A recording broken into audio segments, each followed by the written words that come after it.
કેમ છો વિદ્યાર્થી મિત્રો?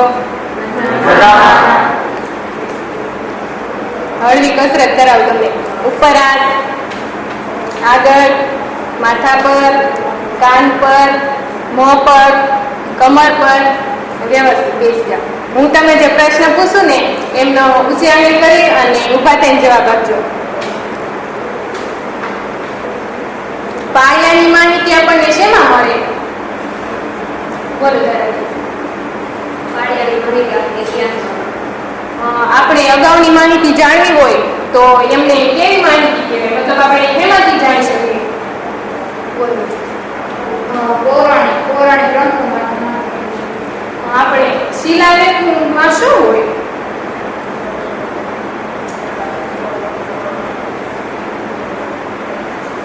શિલા પર કોઈ પણ જૂના પ્રમાણમાં લખાયેલા. આપણે આની સમાજની કોઈ પણ માહિતી જાણવી હોય અગાઉની તો એમની કેવી માહિતી કહેવાય? આવી કોઈ માહિતી આપણે જાણવી હોય તો ઇતિહાસની માહિતી કહેવાય, જૂની પુરાણી. આવો જ આપણે એકમ ઇતિહાસ જાણીશું જેવો ભણીએ.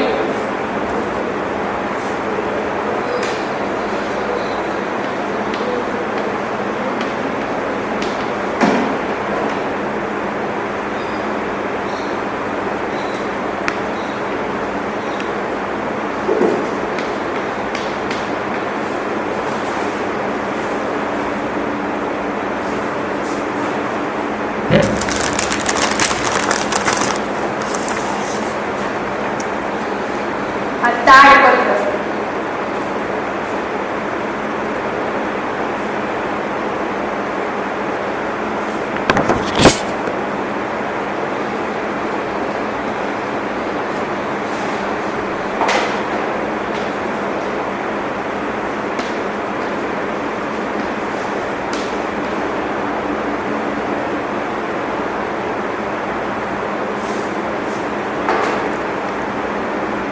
પ્રાચીન સમયમાં લખવા માટે આપણે રાજાઓ પહેલા તાડપત્રનો ઉપયોગ કરતા.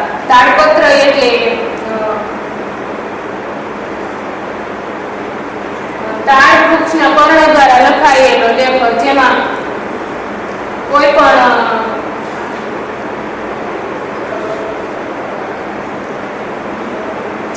પણ લેખ લખી શકે અને વાંચી શકે, પ્રાચીન યુગની માહિતી મેળવી શકે. તાડપત્રમાં લખેલી ઔપચારિક માહિતી પ્રાચીન યુગની માહિતી આપે છે, જેમાં સામાજિક ધાર્મિક રીત રિવાજો, માન્યતાઓ અને જેમાંથી તાડપત્રમાંથી ગીતો, કાવ્યો અને મહાકાવ્યો અને નાટકો મળી આવ્યા છે, જેમાં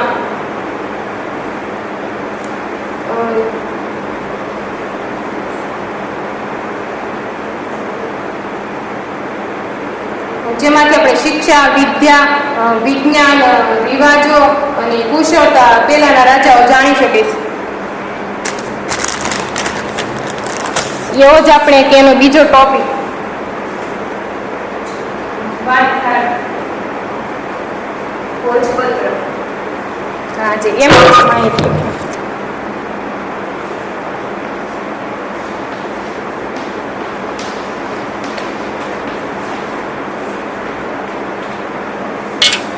ભોજપત્ર. પ્રાચીન સમયમાં લખવા માટે ભોજપત્રનો પણ ઉપયોગ કરતા. ભોજપત્ર એટલે ભુર્જ નામના વૃક્ષની આંતરસાલ દ્વારા લખાયેલો લેખ, જેમાં પેલા રાજાઓ પાસે કઈ પેલા એવું શોધ નથી કાગળની ને તે વૃક્ષની આંતરસાલમાંથી લેખો લખતા.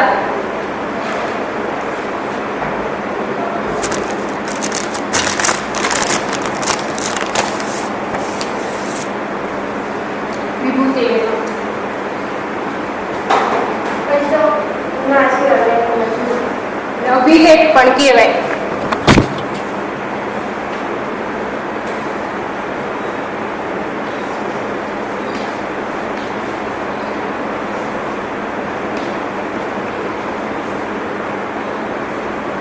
ધાતુઓ કે પથ્થરો પર કોતરી કે લખીને લખવામાં આવેલા લેખને અભિલેખ કહેવાય છે.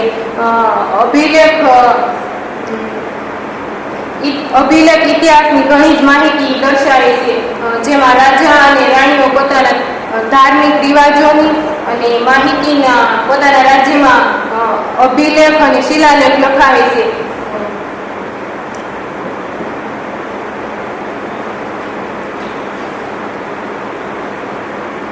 આપણે આ 3 ટોપિક જોઈએ, એમાંથી હું તમને પ્રશ્ન પૂછીશ, તમારે એનો યોગ્ય ઉત્તર આપવાનો છે. પ્રાચીન સમયમાં રાજાઓ શેના પર કઈ રીતે પત્ર ને એવું લખતા?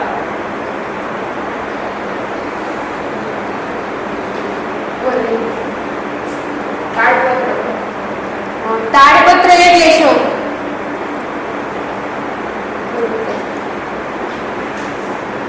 તાડપત્ર એટલે કે રાજાઓ પોતાનો તાડના પત્ર પર પોતાનો લેખ છપાવતો હતો, તાડપત્ર કરવું છે. પ્રાચીન યુગની માહિતી મેળવે તો આપણે ક્યાં પત્ર દ્વારા મેળવી શકીએ? બોલો.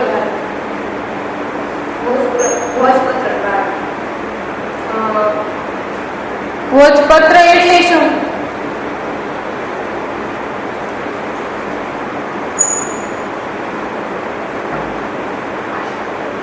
બોલો.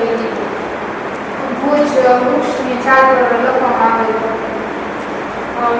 પેલાના રાજા ને એ લોકોને આપણે ભોજપત્ર જાણવું હોય તો એમાંથી એ લોકો તેમના નામ, સેવાઓ, રિવાજો અને એવી બધી માહિતી ઇતિહાસમાંથી આપણને મળી. અભિલેખ મતલબ અભિલેખ એટલે શું? બોલો કે જિલ્લાઓ અને પથ્થરોમાંથી કોતરાયેલા હોય તેને અભિલેખ કહે છે. બોલો વિભૂતિબેન. ધાતુઓ અને પથ્થરો પર કોતરવામાં આવતા અભિલેખ. બોલો બોલો. આનો મતલબ અભિલેખ.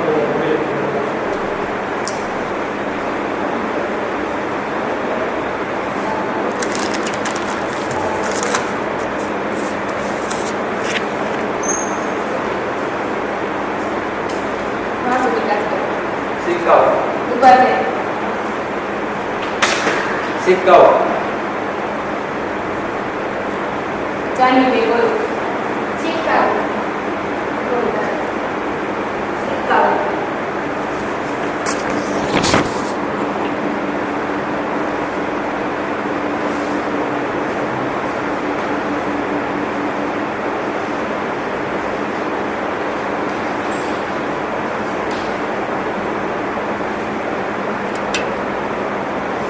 આમની માહિતી તમને કોઈ ખબર છે સિક્કાઓની?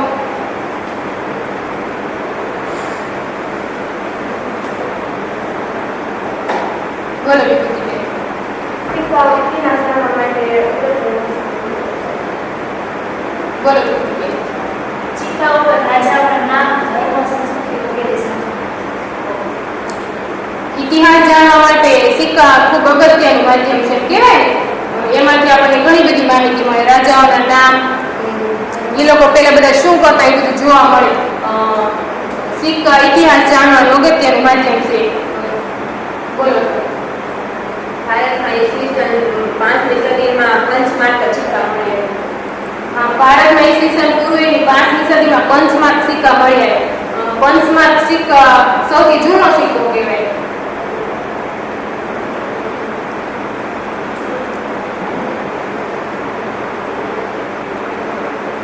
બોલો. મૌર્યકાળ, ગુપ્તકાળ ને એ સામાજિક, આર્થિક અને રાષ્ટ્રીય સિક્કાની માહિતી આપે છે. મૌર્યકાળ, ગુપ્ત યુગ સામાજિક, આર્થિક, સંસ્કૃતિ અને સાહિત્યની મધ્યકાળીન માહિતી આપે છે. પછી એમાં પંચમાર્ક સિક્કાની વ્યાખ્યા.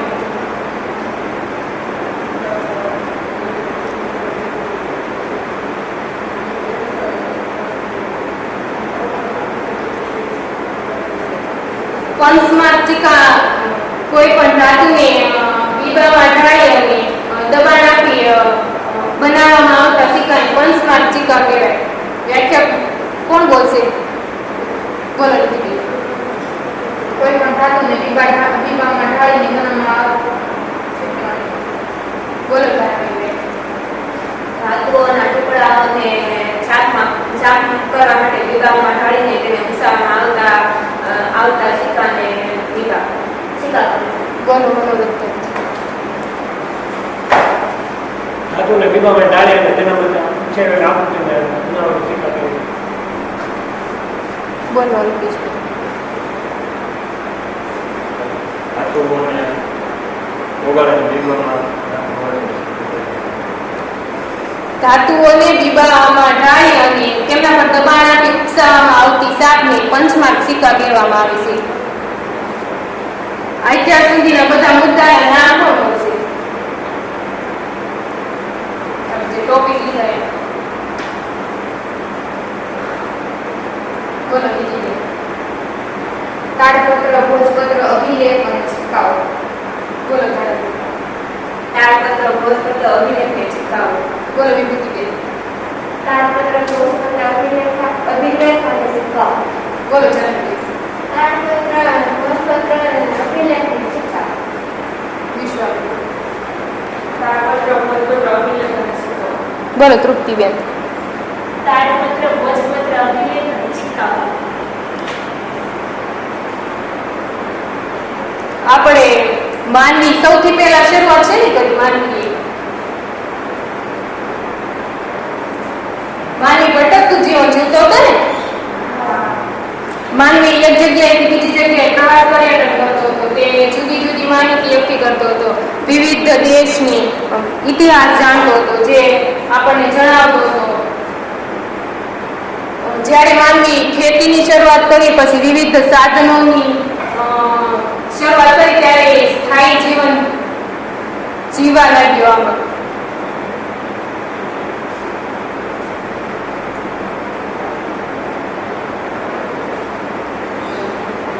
માનવીએ સૌથી પહેલા શેની શરૂઆત કરી? પ્રથમ તો માનવી ભટકતું જીવન જીવતો, એટલે થોડા ટાઈમ મને ખબર પડી કે આપણે આટલે બધે દૂર જઈએ છીએ કે જેના લીધે ખોરાક આપણને મળતો નથી, તો એ અમુક નદીના કિનારે રહીને ત્યાં જ પોતાનું રહેઠાણ સ્થાપિત કર્યું. બોલો.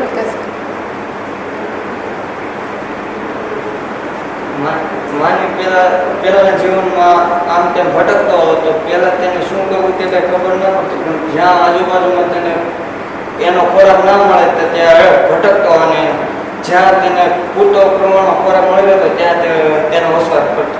બોલો મનોજ. માનવીએ સૌપ્રથમ પોતાના જીવન નિર્વાહ માટેનો પ્રયત્ન કર્યો. હા, માનવીએ સૌપ્રથમ પોતાના જીવન નિર્વાહ માટેનો પ્રયત્ન કર્યો. એક જગ્યાએથી બીજી જગ્યાએ જાય તો એ ટાઈમ કેટલો બગડતો. પછી એના બુદ્ધિમાં વિકાસ થયો. પછી એમને ધીરે ધીરે ખબર પડવા લાગી કે આપણે અહીંયાથી બીજી જગ્યાએ કામ કરવા જઈએ એના કરતાં ત્યાંથી આપણે રહીએ તો, ત્યાં જ નિવાસ કરીએ તો. એવી રીતે માનવીએ એક જગ્યાએથી બીજી જગ્યાએ ભટકતા નહીં અને સ્થળાંતરની પ્રક્રિયા શરૂ કરી.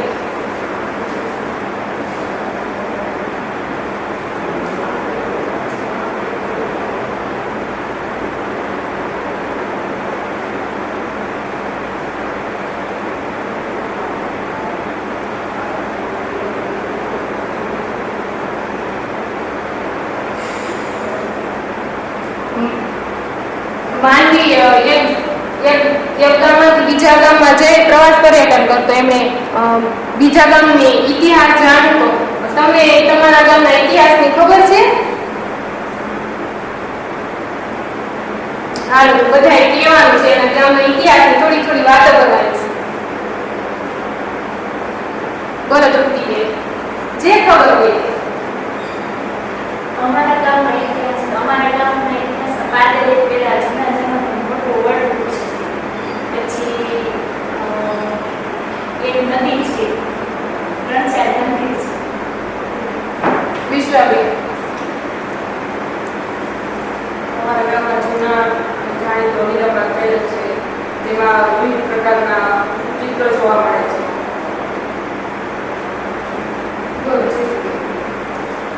અમારા ગામમાં દરિયો છે, તેમાં સાપ પીછા બીડા રોવાથી અમારા ગામમાં મેચવી પડ્યો. આ ઉપરાંત ઐતિહાસિક તરીકે ભીમના કાયા પણ અમારા ગામમાં છે. ચાલો. અમારા ગામમાં એક નાનકડું બસ છે અને તળાવ આવેલું છે અને મંદિર આવેલું છે. અમારા ગામમાં કેટલા સાધુઓ રહેતા હતા અને પછી સાધુઓ સ્થળાંતર કર્યું. અમારા ગામમાં બીજી જ્ઞાતિઓ રહેવા.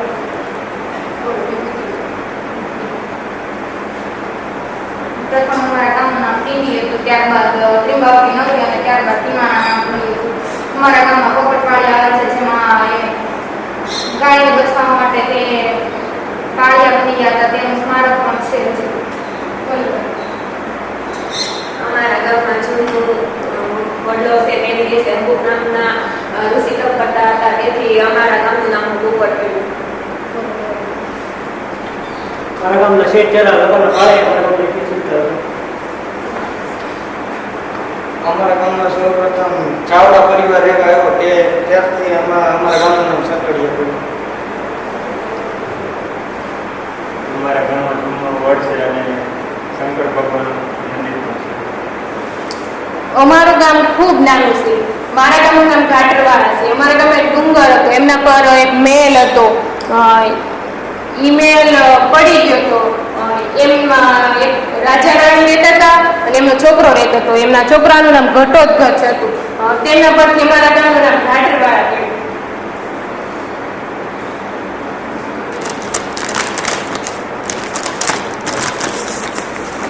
આ વિવિધ સિક્કાઓ છે, અલગ અલગ.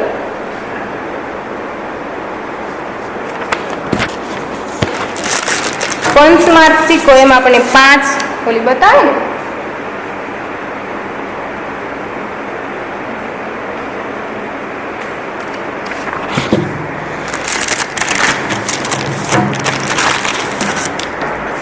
આ બધા જ પંચમાર્ક સિક્કો.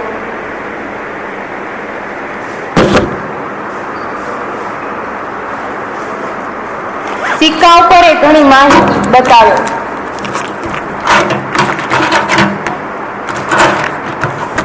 તમારે અહીંયા આવીને કહેવાનું છે કે આના ઉપર શું દર્શાવેલું છે.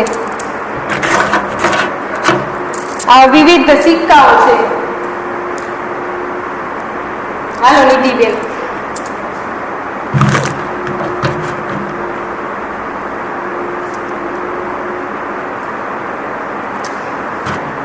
આ 2000 સાલનો સિક્કો છે, જ્યાં સત્યમેવ જયતે અને 4 સિંહની આકૃતિવાળું ચિત્ર છે. હાલો મનોરૂપ.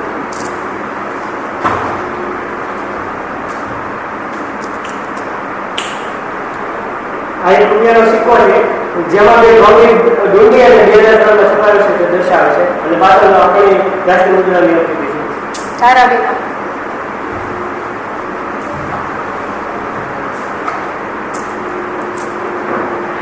આ 5નો સિક્કો છે.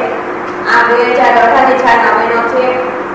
આની અંદર છત્રવેદ લખેલું છે અને 4 સિંહની આકૃતિ છે. હાલો વિકાસ.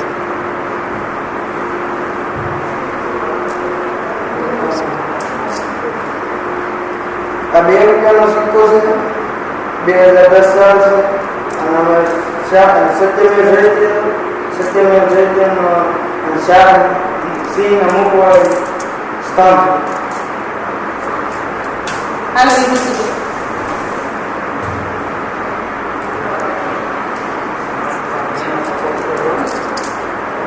આ 2018 નો સિક્કો છે, તેની અંદર ઘણા ચિત્ર અને 5 રૂપિયા લખેલું છે અને ઇન્ડિયા ભારત અને સત્યમેવ જયતેનો 4 સિંહવાળું ઓલી વધે.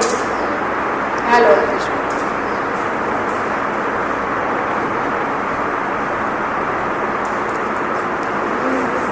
આ 5નો સિક્કો છે. આ 2018 સાલનો જૂનો હતો અને 4 સિંહની આકૃતિ છે અને સત્યમેવ જયતે લખ્યું. હાલો ચાલો.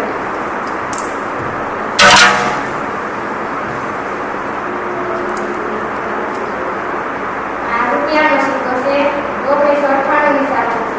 એમાં ઘઉંનું ઝુણકાનું ચિત્ર આપેલું છે અને સત્યમેવ જયતેની આકૃતિ છે. હાલો જયશ્રી બેન.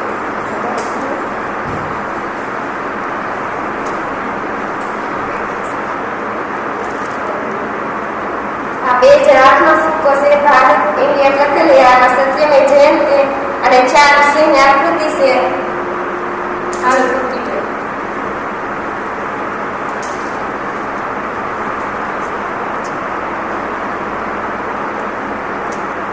આ 5નો સિક્કો છે અને આ 2014 માં બનેલો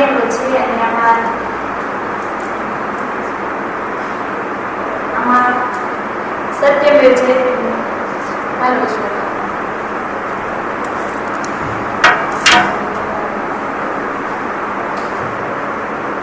આ બેનો સિક્કો છે 2011 બનેલો છે અને ભારત ઇન્ડિયા શક્તિમાં જાય તેનું આકૃતિ આમ આપણે સિક્કામાં વિવિધ ચારના હોય છે એની ઉપર આકૃતિ અલગ અલગ હોય છે અમુકમાં ડુંડા હોય છે અમુકમાં 2 નંબર હોય છે અમુકમાં આમ હોય છે અમુકમાં ફૂલ દોરેલું હોય છે સિક્કા અલગ અલગ પ્રકારના હોય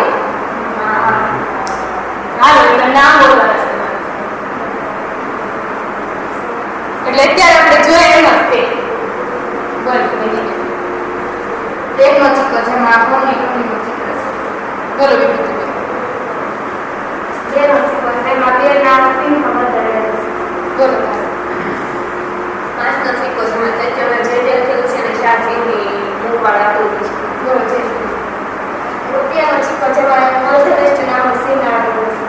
બોલો 2નો સિક્કો છે 2018માં બનેલો છે 4 સિંહની આકૃતિ છે. બોલો એકનો સિક્કો છે એમાં રાષ્ટ્રીય બોલો બોલો એમનો સિક્કો જેમાં આપણે રાષ્ટ્રપતિ બેનો સિક્કો છે એમાં સત્યમેવ જયતે લખ્યું છે અને 7 સિંહની વળે બોલો 5નો સિક્કો છે સત્યમેવ જયતે લખેલું છે અને શાસ્ત્રી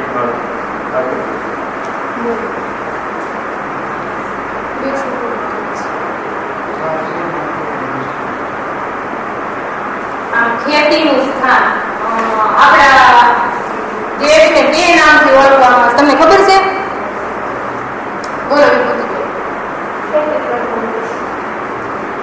બોલો ઇન્ડિયા અને ભારત હા બે નામ ઓળખવામાં આવે છે.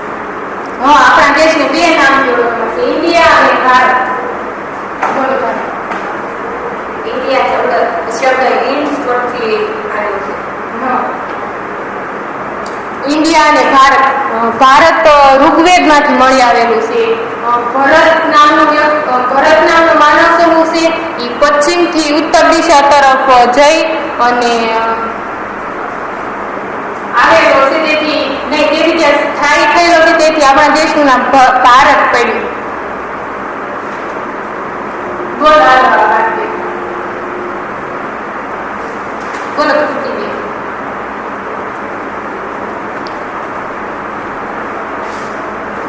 બોલ ભારત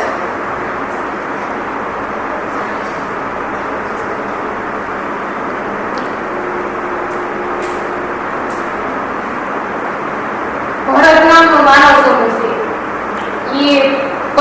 હા બોલ છે ભારત નામનો માનવ સમૂહ ઉત્તરથી પશ્ચિમ તરફ આવેલા સ્થાયી થયો તેથી તેને ભારત તરીકે ઓળખવામાં આવે છે. આમ ઈસવીસનની સાલ આવે એમાં તમને કોઈ માહિતી ખબર છે ઈસવીસન પૂર્વે અને ઈસવીસન બોલો આજથી તે ઈસવીસન 2500 વર્ષ પહેલા સંપર્કમાં આવ્યા હતા. બોલો કૃતિબેન. આ તે 2500 પહેલાથી આવ્યા. બોલો વિકાસ.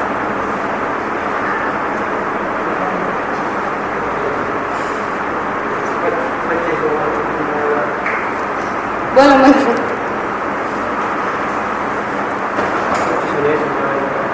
બોલો બોલો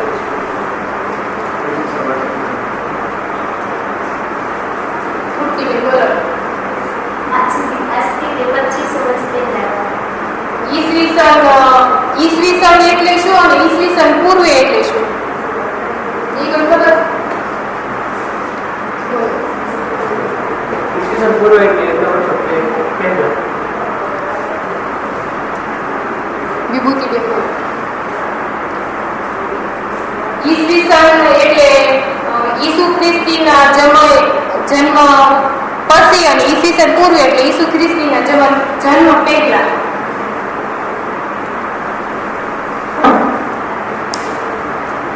જયશ્રીબેન બોલો બોલો ઈસવીસન પૂર્વે એટલે જે ઈસુ ખ્રિસ્તીના જન્મ પહેલા અને ઈસવીસન એટલે ઈસુ ખ્રિસ્તીના જન્મ પછી.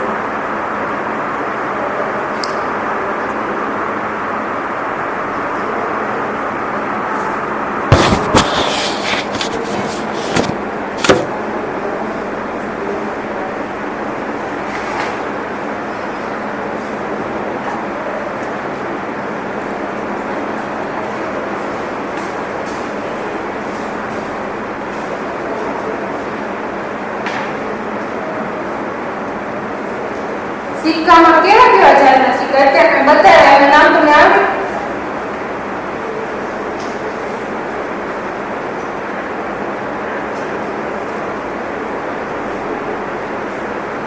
બોલો જરા.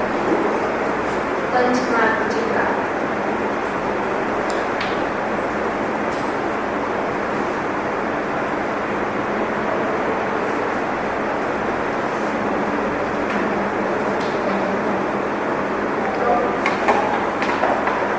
હા બોલ. રાણી સિક્કા, બીજી ખબર છે? વિભૂતિભાઈ ખબર છે?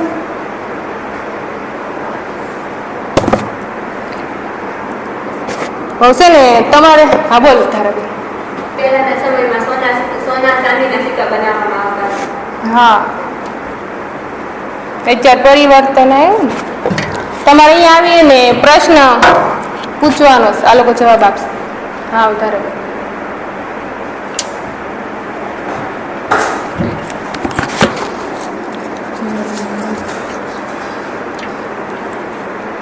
સિક્કા પર કઈ કઈ માહિતી મળે છે?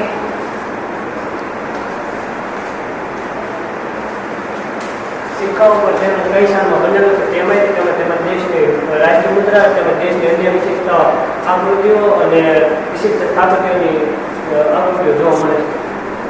આવો એક ચિઠ્ઠી તો મોકલો.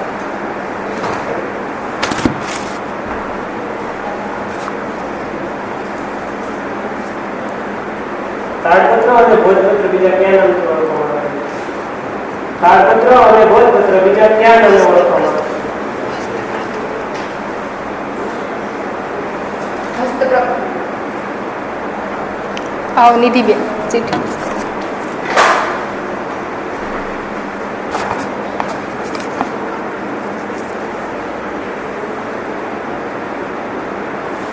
ભોજપત્ર અને તાડપત્ર કયા સ્વરૂપે સચવાયેલા છે? ભોજપત્ર અને તાડપત્ર કયા સ્વરૂપે સચવાયેલા છે?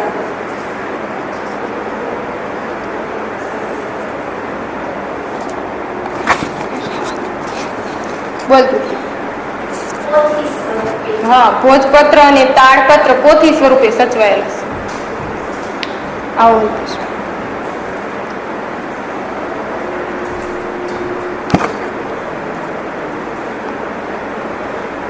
કયા રાજાના શિલાલેખ ખૂબ જાણીતા છે?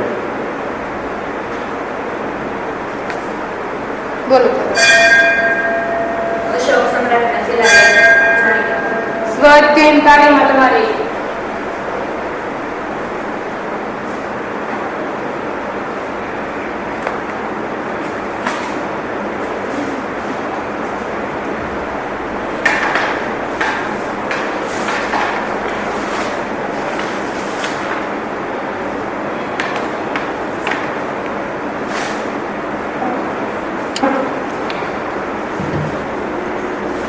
હાલો તારો હાલો.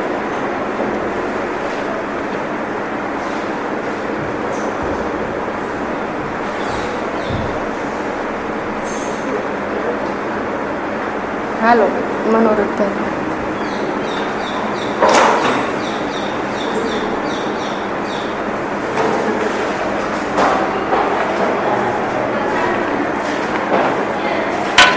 નિધિબેન હાલો.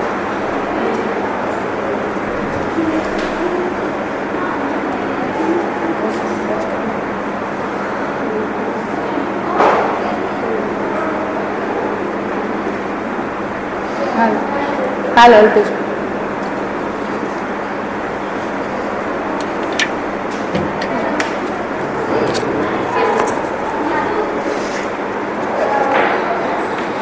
હાલો વિભૂતિબેન.